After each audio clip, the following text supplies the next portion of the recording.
of thee, sweet land of liberty, of thee I sing. Land where my fathers died, land of the pilgrim's ride, from every mountainside, let freedom ring. Thank you. Please be seated. Well, gee, you've been really fortunate that I've been gone for 2 weeks. The only thing I missed was the singing, obviously. I do want to thank Mike Dotson, although he's not here. He's got another meeting, but I want to thank him for filling in for those 2 weeks. And again, congratulations, Vern, on Rotarian of the Year. Very nice and well deserved. Well, today.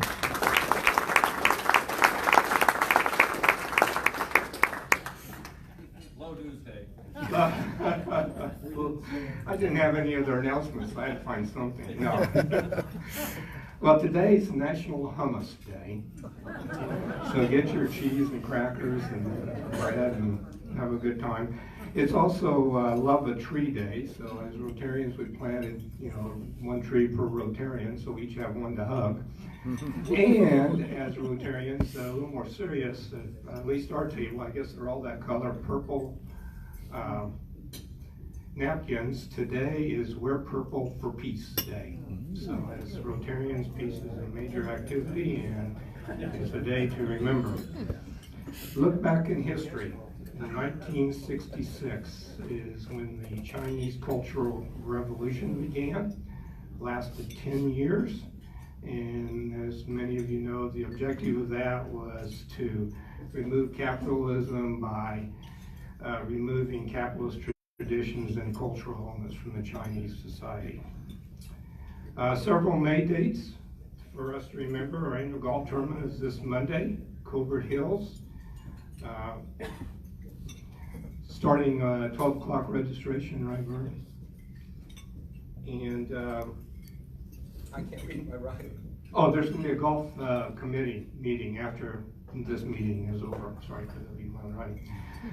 Next Tuesday night is our Rotary on Tap at Blue Stem Grill, 4 to 6 p.m. Remember, it's come and go. Blue Stem Grill, remember, is the one on Kimball by Denison, close to Denison, close to the Foundation building. So, Blue Stem Grill, 4 to 6 p.m. Rotary on Tap. And May 25th is the Bill Snyder Half Marathon, and are we still looking for volunteers? Sure, we take it. We're in good shape, but we'll take it. Good shape, but we'll take them, whatever that means. But we are volunteers, and I think probably at the water station. So please, if you have that day open and can volunteer, we would appreciate it because it's also a fundraiser for the club. So, yeah, Ted. Is this at the same place we were last year then? It'll be up by the Jardine complex. I'll give whoever is volunteering, I'll send you the details so you'll know exactly where to go. Well, since you're talking.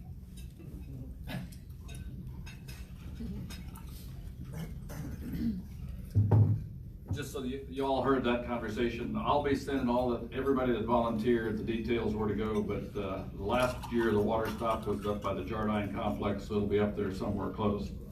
One of the things that President Mike has pushed when we have these things is to promote Rotary. I still have 3 Rotary shirts from last year's sales. If anybody wants a Rotary polo, I've got a large, an extra large, and a double extra large with me. So they're $35, and you have to check out the Manhattan Rotary Club, so you can do that.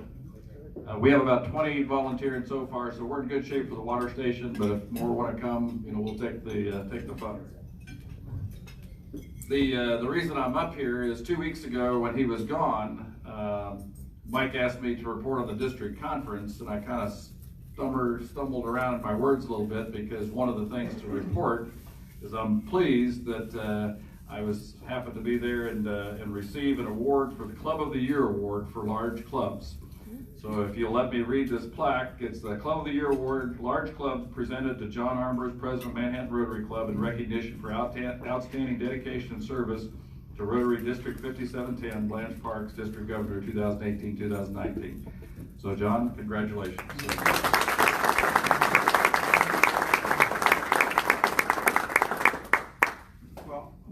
obviously you can't be Club of the Year if it's only one person. So I think this is for all of us, and congratulations, because it is a really excellent club.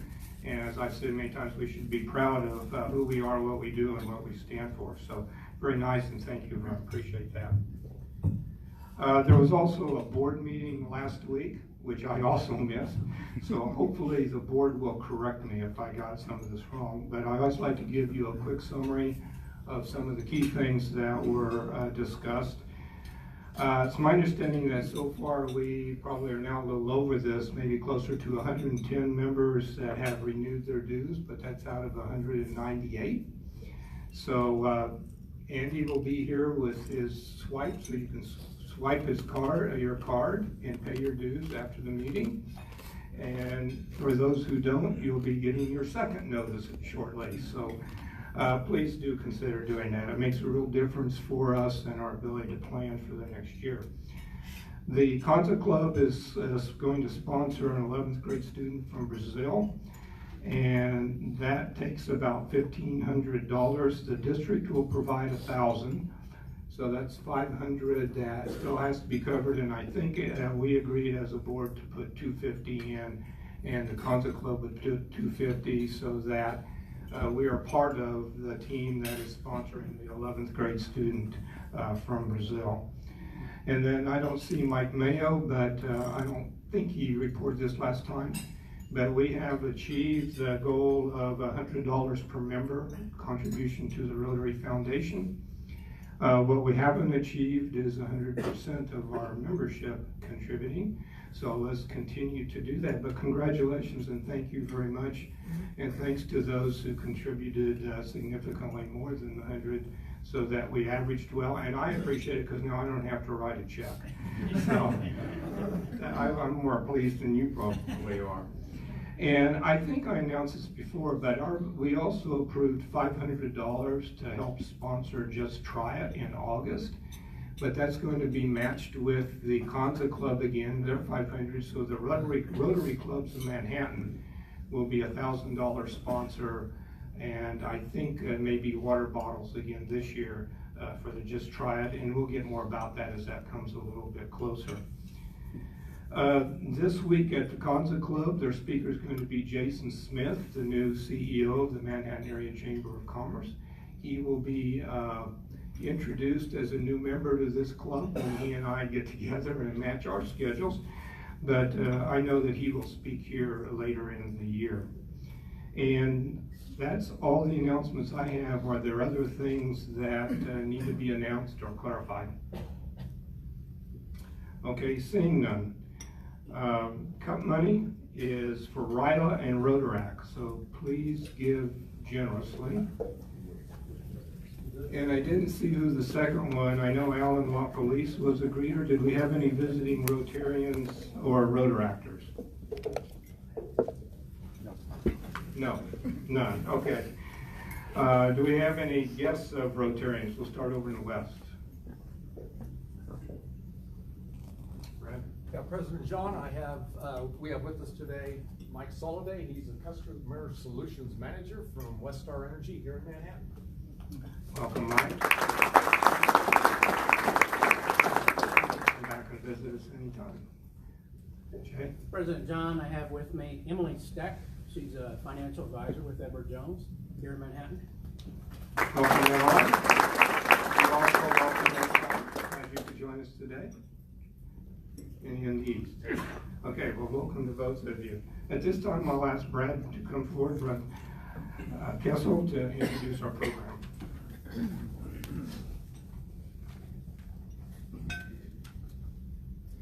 Well, thank you, President John. I've known Jeff Martin, our speaker today, for about 20 years. So it's a real honor to be able to introduce him to all of you.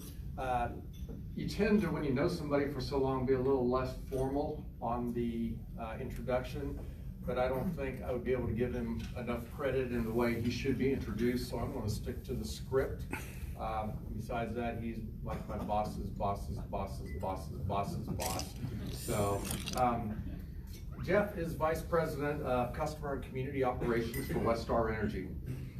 He leads the commercial and industrial relations, economic development, and assist with all community activities concerning Westar, or now soon to be Evergy. Jeff served as Vice President of Regulatory Affairs with Westar from 2013 to 2018. He's held various roles with Westar since joining the company as a design tech in 1993. In 2012, Jeff was named Executive Director of Regulatory Affairs, and from 2006 to 2012, he was Director of Reliability and Resource Scheduling. He's also held roles supervising design right here in Manhattan, and also operations in Hutchinson.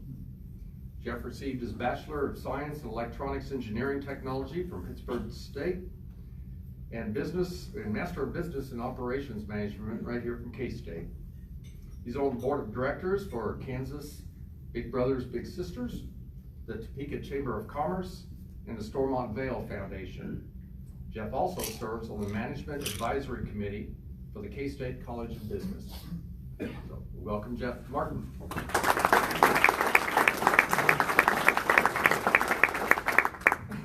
Well, I appreciate the time that you've given me here to speak.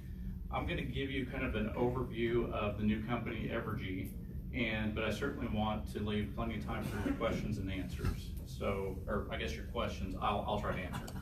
Let me blow this up a little bit.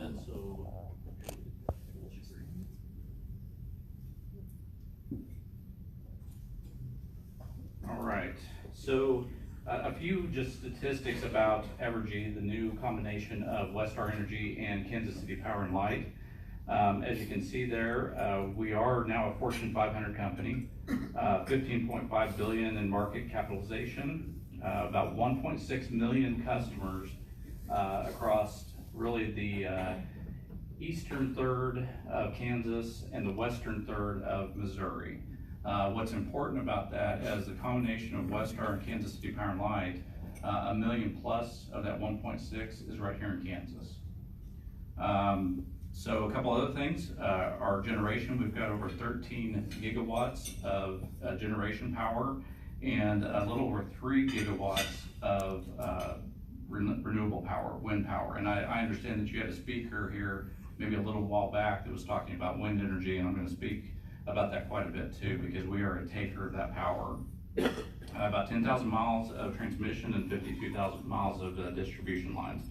If you look at the map there, really the dark blue is the Missouri operations, and then the blue, the lighter blue, is Kansas. I don't know if you can see it very well, but there's little dots all over in western Kansas. Those are our wind farms, primarily. Our corporate headquarters is in Kansas City, Missouri. Our operations headquarters is in Topeka, Kansas, and that's where I reside, in Topeka. As Brad stated, I actually started my career here in Manhattan, 1993 with the company. So I've been with them for over 25 years, and certainly look forward to a bright future. A couple things that I want to tell you about as far as why did we merge? Why did we look to get bigger? In the business that we're in as a regulated monopoly, price control is huge. Over the last decade, we know that your electric prices have gone up significantly. We've had a lot of pressures from environmental to retrofit a lot of our coal-fired plants, which we've done. We had a lot of transmission build that we needed to do. Obviously, when you have wind in western Kansas and your whole load center is here in eastern Kansas, you have to have a good pipeline. You have to have a good road to get that power back and forth, and that's our transmission system. So a lot of build in that. Over the last decade, we've really seen price pressures, and we had to figure out a way to control that and moderate that. And in our business, that's to get bigger. When you bring two companies together, you don't need two IT systems. You don't need two HR departments. So we get a lot of efficiencies just by bringing that together. We also purchase a lot of big equipment. We're the most capital intensive operations that there is in the United States. We're part of one of the biggest machines in the world because we can actually ship power from here to Chicago to the East Coast. So it's all one big machine, and it takes a lot of capital to be able to do that. And so one of the things that we can do as a bigger company is we can get price breaks on a lot of the equipment because we're a bigger operator now. So there's a lot of benefits to that, and it's trying to get that price moderation because as customers, that's what you pay for. So that's the reasoning behind the merger. Let me talk a little bit about our future and what we've got here. Wind is a huge part of that. When we look at the carbon future, you know, there's a lot of pressure right now, not only from the particulate matter and the emissions that we have from our coal-fired plants, but also the carbon that's released when you burn coal and natural gas and such. One of the benefits of wind is it's carbon-free. In fact, when I left here, left Topeka to come over to Manhattan, I looked at our charts and we were at 41% wind power today. That's carbon-free. You add in our nuclear, it's another 20%. So over 60% of the power that's coming out of this outlet right now is carbon-free.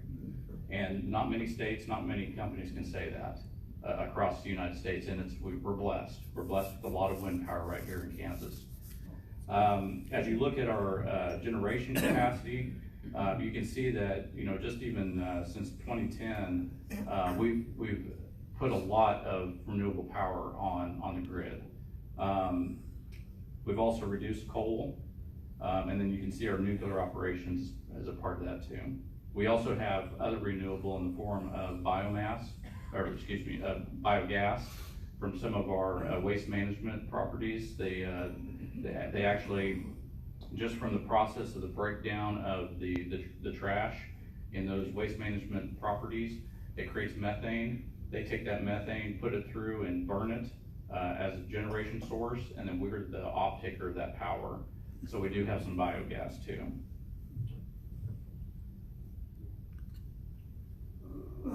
A couple things you can see that right now, on average, a third of the power you get, like I said, it's a little bit higher today because the wind's blowing nice, but a third of the power that you get throughout the entire year is from wind, renewable power. That's also allowed us to reduce our carbon footprint by 40%. We actually, through the merger, we not only had a bigger portfolio of wind because Kansas City Power and Light and Westar both had their portfolios and we were able to combine that.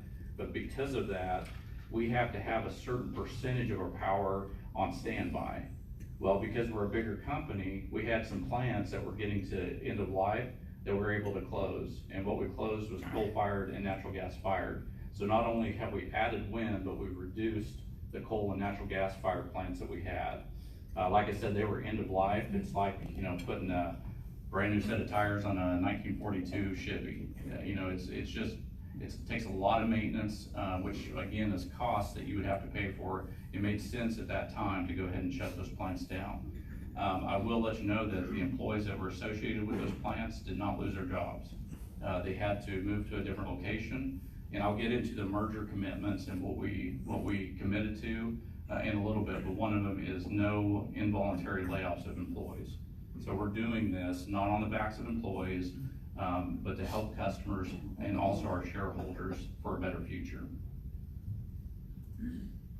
So, you know, one of the things that we look at too is, you know, obviously when I go out and talk to our large industrial customers, price is obviously a key input into their costs. But one of the things that we talk about too is reliability. Because we've been able to go out there, we've been able to trim our trees, we've been able to put new investment in capital and distribution, we've got our generation sources that we need. We're able to, as you can see here, we've reduced the frequency and the duration of the outages.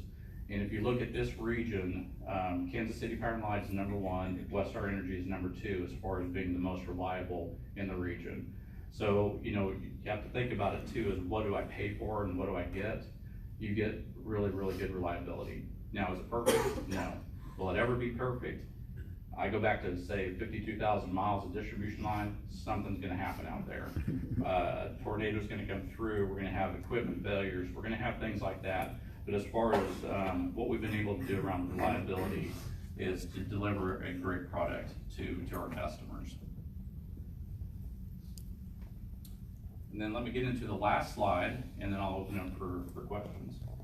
So as you can see, we really try to balance the commitments through the merger process. And just to let you know, and some people, you know, typically we're in this world, right? I'm in this world every day. People don't even realize that we're actually a merged company now. We actually did that June 4th of last year. So we've been together for almost an entire year already as a combined company under the Evergy branding. So what were the commitments we made back at that time? So for our customers, we had general price reviews that we were going through at that time. That actually ended up in a 3.2% decrease for customers. Part of that is because you can take those merger efficiencies on the front end and you can go ahead and place them into the rates at that time. Now that's great for customers, but then it's on us. We're accountable to make sure they happen, right? So that's what we're going through right now. We've got all those identified. I think there were over 300, in fact there were 313 different areas of efficiencies that we already had chartered out. And that was part of the regulatory process when we went through this. And we've identified those, how much they were gonna be, and then we tracked those throughout this whole 5-year period that I'll talk about just a little bit. The bill credits, you receive bill credits, again, those efficiencies up front to customers in December, as well as March of this year, and then those will continue through March of 2022. So there will be, those will become as bill credits on your bill.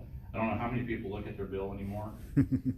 I mean, okay, so you saw a line item on there for a bill credit. Okay. As far as reliability, now sometimes when you bring two companies together, if your eye gets off the ball, then you could see reliability slip. You could see the way we interact with our customer slip. That was another commitment we made. In fact, they basically took what we had as two individual companies and said, okay, you've got to hold that for 3 years, and you've got to make sure that you maintain or make it better. And so we agreed to that. In fact, there's substantial penalties if we fall below the metrics that were set. And so that's, again, it helps us keep our eye on the ball. Not that we would drop it, but it enforces it. Charitable giving. We agreed that the levels that the two companies gave prior to the merger would be sustained for 5 years. So again, these were easy commitments for us. We know that if the communities aren't strong that we serve, then Evergy, Westar, Kansas City Power and Light are not going to be strong either. So again, easy commitments for us to make. And then again, the no involuntary layoffs for employees, so making sure that we take care of all of our different constituents, our employees, our shareholders, our customers, and our communities. It's like a four-legged stool. You got to make sure you balance every single one of those or you're going to fall over. So that is the merger commitments. I can tell you this was just a subsection of it. I think there were 63 odd merger commitments that we made that go to financial credibility, just all kinds of different things that were laid out as part of that. And obviously our regulators, the Kansas Corporation Commission, the Missouri Public Service Commission, and the Federal Energy Regulatory Commission are all of our regulators that look over those commitments all the time and make sure that we're held accountable. So with that, I will just take a breath and open it up for questions. Yes, sir. I've been interested in nuclear a long time. What is the attitude of the current merger now regarding the nuclear and the future of a decade to 4 years ahead? Very good. So before the merger, Westar owned 47% of Wolf Creek, which is down by Burlington, Kansas. Kansas City Power and Light owned 47%. So now as a combined company, we have 94% of Wolf Creek. 6% is KEPCO, which is an electric power cooperative here in Kansas. The future of nuclear, that's a good question. You've probably heard about a couple of the plants that are actually in construction right now. They've had huge price overruns. They're hugely expensive to build. You get very, very cheap energy once they are in place. So even the size of our company now, for us to just go out and build one, it's just not feasible. We'd have to partner if we were even looking down that path, but really we would rather have other people try to figure this out first, see where their failures are before we even look at that as an opportunity.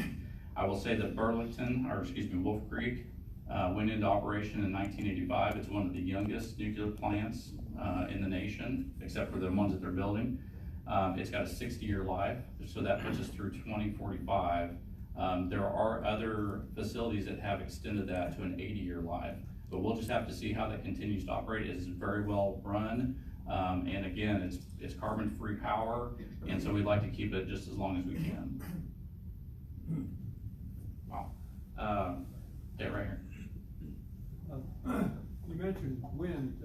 I had some questions concerning solar. And I Mhm. heard that there were some problems that Westar had structured disincentives for homeowners to develop solar by not buying back the electricity that would be overproduced by the homeowner and given back to the company.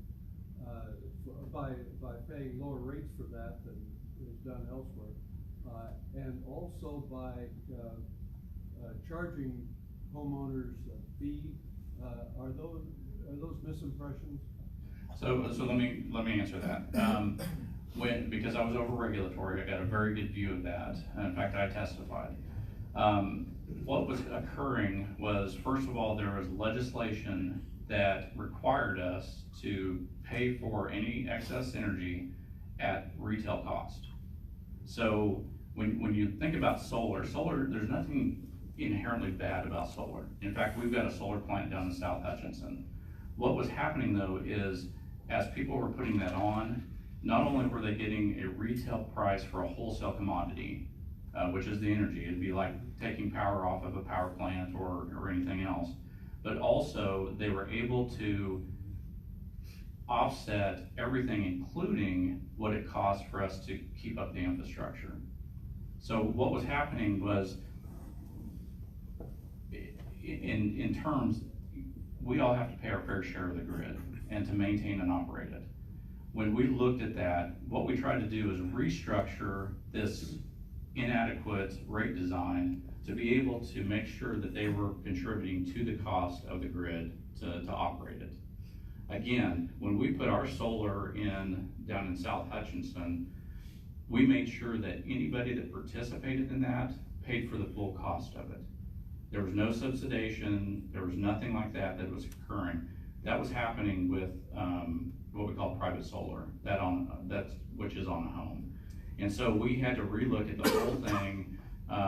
We had parties that were for and against. We all came together under the regulatory process. The commission they decided that we should put a different rate structure in to make sure that we capture the cost associated with the grid, and that's what the solar customers are paying for. Does that answer your question? So, do you regard private solar as a partner or as a competitor? I think it's a partner. What we had to do is fix the underlying foundation to make sure that we can move forward with it. Okay, thank you. Mm-hmm. Now that you've merged, are you going to eventually change the name to Evergy? So eventually Westar goes away? Great question. Yeah, when we first started this, it started as an acquisition of Kansas City Power and Light to buy Westar. And then we got into a merger of equals.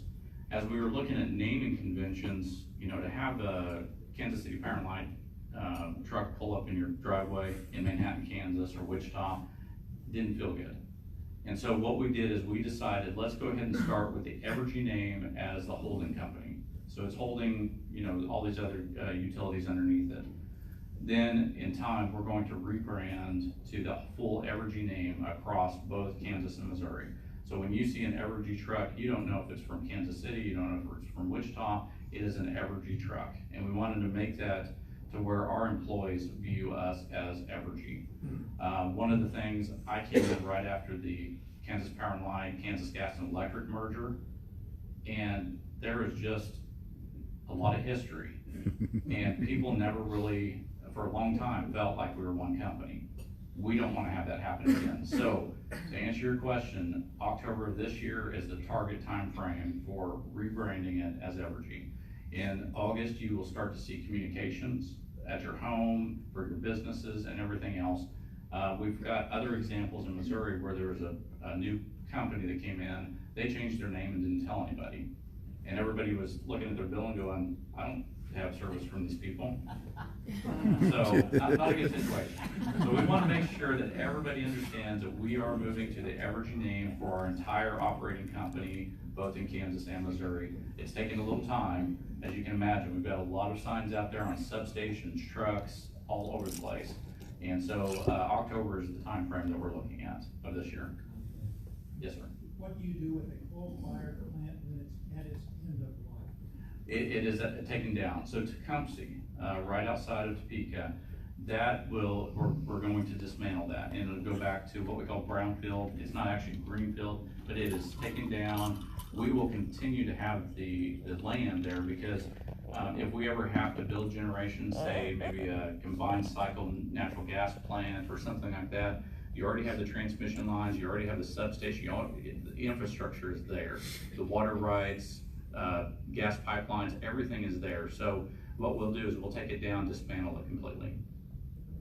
Yes, sir. Yeah. What about the biogas? So you mentioned that the biogas production comes from the trash from this thing. Yes. What do you gonna engage the agricultural department to the biogas with all these cattle? When you say this is a big part of production of biogas. Yes, and we continue to look at biogas as an opportunity. A lot of times we don't own the properties, we're just the off-taker of the power. I can tell you for the one that's north of Topeka, we had to build a dedicated line because if you put a generation source on the end of a line and you have customers on it and that generation all of a sudden falls off, you've got problems. So there's some expense that goes along with that, and we have to look for the right opportunities. I know there's one north of Lawrence that we've talked about time and time again, but it's just not worked out economically to make sure that we get that dedicated circuit out to them. But it's still, it's an opportunity for us to look at. Yeah, in Kansas. Yes. Hi, do coal power plants or their distribution receive federal or state subsidies? No, ma'am. No. In fact, you'll see that fight nationally with nuclear a lot. A lot of markets that we're in a big market, a 14-state market, where we market our power into it, and then we're an off-taker of that. So if our power plants aren't efficient and they're not marketable, then they're gonna sit there and not run. So we continue to look at costs for that perspective too. In some states, they're independent power producers, and if they can't market themselves in, again, nuclear is extremely expensive. What's happening is they're actually mothballing a lot of nuclear plants. Again, these are carbon-free sources, and there's a lot of discussion about can we subsidize them to keep them in operation. So now I will say that wind power is subsidized. There's production tax credits for solar. There's investment tax credits, but those are coming away. At the end of 2020, the PTCs start to fall off. Investment tax credits are a little bit longer than that, but we are subsidizing that power right now. Our point of view is if we're not taking advantage of it right now, others will. They'll market it in the power and the big power market that we've got, and then it makes our potential coal and natural gas fire plants less efficient. So we might as well be a partner in that instead of letting things happen to us. You talked about life cycle of coal-fired power plants. Mm-hmm. Tell us a little bit more about the life cycle, say, of the wind generation plant out in Wichita County. It's been there, what, 5 years, and I believe there's some issues with gearboxes and how long they last, and what kind of money you're gonna have to sink back in as the subsidies go away. Can you talk about that side of the business a little bit, please? So there's two ways to structure a power deal. You either own it or purchase power agreement, and somebody else owns it, and you're just the power off taker. So we've got a combination of that. We started, our first wind generation was back almost a decade, in fact, a little over a decade ago. We had some issues at the beginning. It's a growing, maturing type of technology. But what we've seen on the last bit is they're highly reliable, and the capacity factors, meaning how much power do they put out, is over 50% of the time. So, you know, when you think about the amount of time that they're operating, you might drive across say I-70 and you see that they're just all stopped. Well, half the time they're actually in full operation. You just happen to go on a day that there was no wind. So actually, the blade technology, the nacelle technology, the gearbox technology has all, it's amazing the amount of efficiencies they've gained in the last decade. And it was really, you know, that's why the government subsidizes technology like that. They want people to go out there, buy it, and then have it become better. And so that's what we've seen over the last decade. So actually, the technology today and in the future, I believe, will even be better. The blade technologies continue to be more efficient. They continue to grab more of the wind. The gearboxes are operating at lower speeds. There for a while, there's a kind of a sweet spot. You know, if it's too low, they have to shut them down. If it's too high, they have to shut them down because it just can't take it. So that sweet spot has actually grown, and that's why we have the capacity factors we do today. Lots of questions. Right here. I had two parts. So okay. First, it's my understanding that wind energy is cheaper than every other form of power generation besides natural gas where it's available, and it's substantially more efficient than any coal anywhere. Is that accurate? First of all, the production tax credit, without the subsidy. Without the subsidy, no, it is not less expensive than natural gas. No, but it's equal to natural gas, cheaper than coal or other forms. No, so right now you're probably looking at $45 to $50 power for a wind farm that doesn't have subsidies. Natural gas is probably in the $20 range. Coal is right there in the $40, $45 range. So it still has, it's got to grow its own legs. It has to be marketable and competitive on its own without the production tax credits.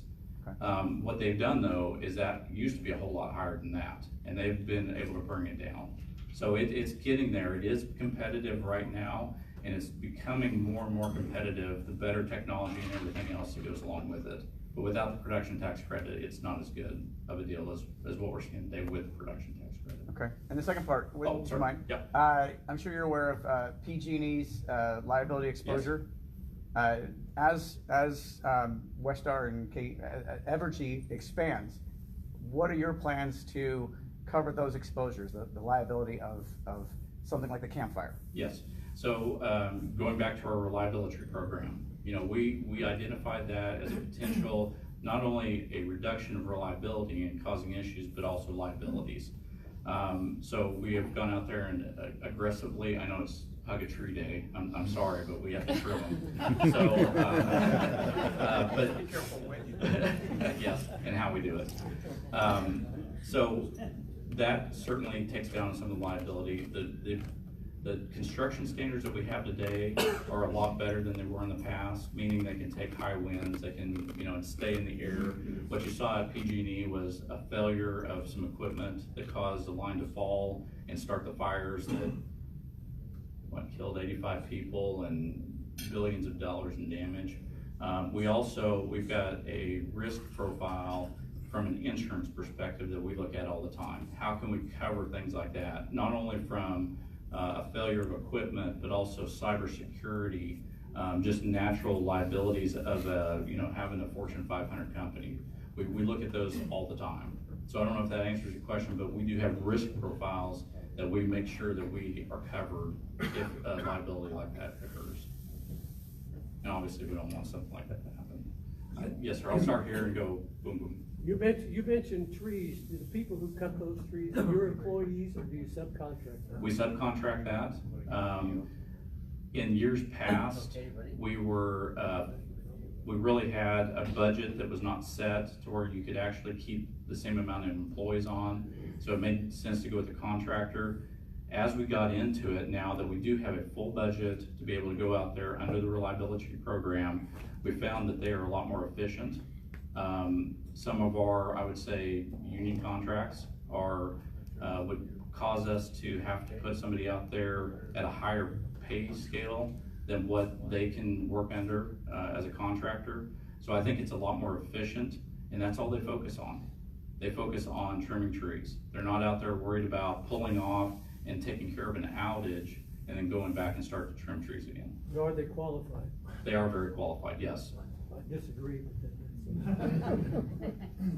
Yes, sir. Rich, What, are you the largest owner, Westar, of wind farms in Kansas? If Yes. so, what are the conservation? I mean, as far as the impact in that regard. Yeah, so we work with the Kansas Department of Wildlife, Parks and Tourism. I know they recently changed name, but we work with them all the time.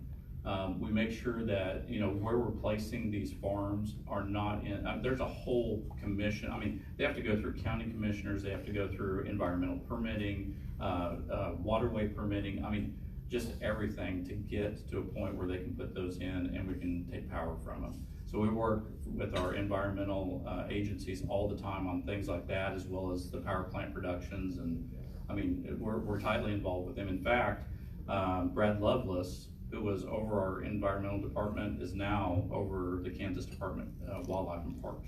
So, I mean, we have a great relationship there with them. Do you know what the impact has been thus far on the environment? You know, well, I'll start off by saying that no power generation is perfect. When we look at wind energy, you know, we have to look at avian protection, so bird strikes. You have to look at potential noise issues. So we work with our states very closely. We work with our neighbors that actually have those facilities on their land. So far, so good. We haven't had a lot of problems with it. But with anything, you're gonna have people that like it and people that don't. And so we just have to navigate those waters the best we can, and we build that through relationships. Did you have a question? That was it? Okay. Yes, sir. You obviously transfer a lot of energy across the national grid. Could you speak a moment on the quality of our grid, and does it need upgrading, or is it adequate, or how does it work? Yeah, I think our transmission grid specifically is that pipeline again. I think that we've spent a lot of money to upgrade that in the last decade. I think it's very solid. Another component of that is cyber security. We've got a lot of equipment out there that is no longer, you go out there and throw a breaker manually. It's you know, operated through phone lines and through communication devices. And so we partner, and I won't get into this in depth, but we do have partnerships within the state and at the federal level that that helps us to protect that grid, because we are critical infrastructure. If the grid goes down, nobody's going to be producing airplanes in Wichita. Nobody's going to be producing frozen pizzas in Salina. It has a dramatic impact on the economy and just really our way of life. And so we take that with a lot of just pride and making sure that we operate that the way it should be operated. So I think our grid is very stable and has even got better over the last decade. Time for one more. Do you have plans to substantially increase your solar portfolio in the future? So actually, yes, we do proposals all the year, to where we get developers that will come in and they will set a price. We look at negotiation. Really, our South Hutchinson was kind of the first foray into that, trying to figure out, are customers going to sign up for it?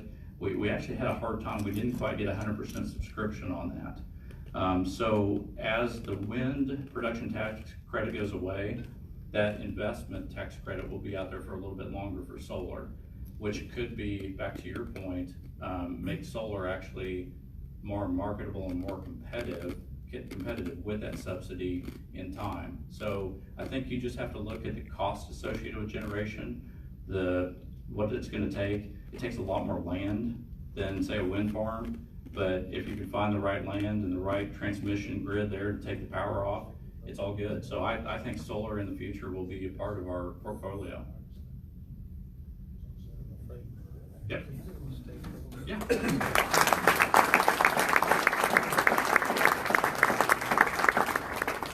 I was just asking Jeff if he would be able to stay for a while afterwards. I know there were some more questions, and he said he would be able to. So as soon as we're adjourned, please come up and ask those questions. The speaker gift is a book to Ogden, and it's Harbor Me. So Jeff has signed that and written a note in there. We appreciate that very much. Thank you. I want to thank Mike and Emily for being here, and please come back and visit us again. So, welcome, holiday and appreciation. Congratulations goes to Bob Mullen. Is Bob here? Where's Bob? There he is. Oh, there he is.